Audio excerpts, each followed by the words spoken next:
சமூக அழுக்குகளை, அசிங்கங்களை, காரி உமிழக்கூடிய இழி செயல்களை செய்பவர்களை எல்லாம் ஊடக வெளிச்சம் போட்டு காட்டி 100 நாள் இந்த கேடுகட்டவர்களை கண்டு ரசியுங்கள் என்று சொல்லும் உங்கள் படைப்பாற்றலுக்கு என்ன பெயர் வைப்பது? ஊடகம் ஒரு மனிதனை காட்சிப்படுத்துகின்றது என்றால் இவர் சாதனைகளை பாருங்கள், இவரை போன்று வாழுங்கள், இவரை உங்களுடைய முன்னுதாரணமாக கொண்டு உங்கள் வாழ்க்கையை செம்மைப்படுத்திக் கொள்ளுங்கள் என்ற விதத்தில் அது இருக்க வேண்டும். அல்லது தவறானவர்களை கூட அடையாளம் காட்டி இவர்களை போன்று இருக்காதீர்கள், வாழாதீர்கள், உங்கள் வாழ்வை கவனமாக கையாளுங்கள் என்று கூற வேண்டும்.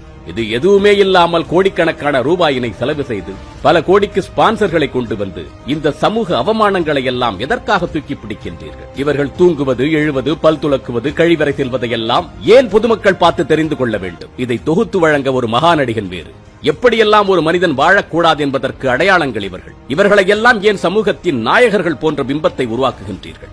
என் சமூகம் ஒவ்வொரு நாளும் மோசமான மனோநிலைக்கு சென்று கொண்டிருக்கின்றது. என் இளம் தலைமுறையினருக்கு நல்லதை, நன்மையை சொல்ல இங்கு யாருமே இல்லை. தடமாறி போய் கொண்டிருக்கின்றது. யாரை தனது முன்னுதாரணமாக எடுத்துக் கொள்வது, யாரை தன் வாழ்வியல் வழிகாட்டியாக எடுத்துக் கொள்வது, யாரை தன் தலைவனாக ஏற்றுக்கொள்வது என்று எதுவுமே தெரியாமல் சிந்தனை அளவில் சின்னாபின்னமாகி வருகின்றது. இத்தகைய சூழ்நிலையில் இது போன்ற கேவலமானவர்களை சமூகத்தின் சாதனையாளர்கள் போன்று காட்டி, உதாரண மனிதர்களை போன்று காட்டி மேலும் மேலும் என் சமூகத்தை சீரழித்து ஏன் அதலபாதாளத்தில் தள்ளுகின்றீர்கள்? இந்த தயாரிப்பு குழுவை பார்த்து நான் கேட்கின்றேன், உங்கள் வீட்டு பிள்ளைகள் இவர்களை போன்று உருவாவதற்கு நீங்கள் விரும்புகின்றீர்களா? உங்கள் வீட்டு பெண்ணுக்கோ பிள்ளைக்கோ இவர்களை போன்ற வரன்களை தேர்ந்தெடுத்து மனமுடித்துக் கொடுப்பீர்களா? நகைச்சுவை நிகழ்ச்சி என்ற பெயரில் அருவருக்கத்தக்க செயல்களை செய்வது, இரட்டையர்த்த வசனங்களை பேசுவது, உருவகேலி செய்வது, இதெல்லாம் ஒரு பொழப்பா? நீங்க நடத்துற காமெடி ஷோவை பார்த்து எங்களுக்கு சிரிப்பே வரல, நீங்களே கைத்தட்டி ஏன் சிரிச்சுக்கிறீங்க?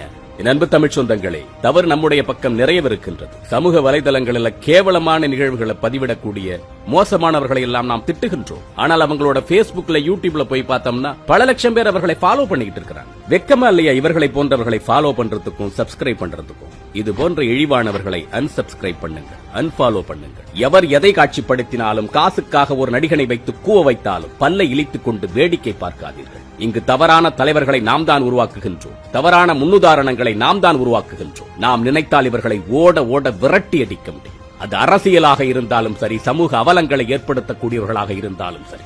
அசிங்கங்களை உங்களுடைய நடுவீட்டில் அனுமதிக்காதீர்கள், புறக்கணியுங்கள், புறம் தள்ளுங்கள். இது போன்ற நிகழ்வுகளை நாம் தொடர்ந்தால் நம் ஊடகங்கள் புறக்கணிக்கப்படும் என்ற எண்ணம் இவர்கள் மனதில் தோன்ற வேண்டும். சமூக மாற்றத்தை உங்களது சிந்தனையிலிருந்து தொடங்குங்கள். இல்லை என்றால் இது போன்ற சாக்கடைகள் நம்மை சகதியாக்கிவிடும். சிந்திப்போம். மற்றொரு பதிவில் சந்திப்போம். தமிழனாய் பிறந்தேன் என்ற பெருமையுடன் விஜய் சீதாராம்.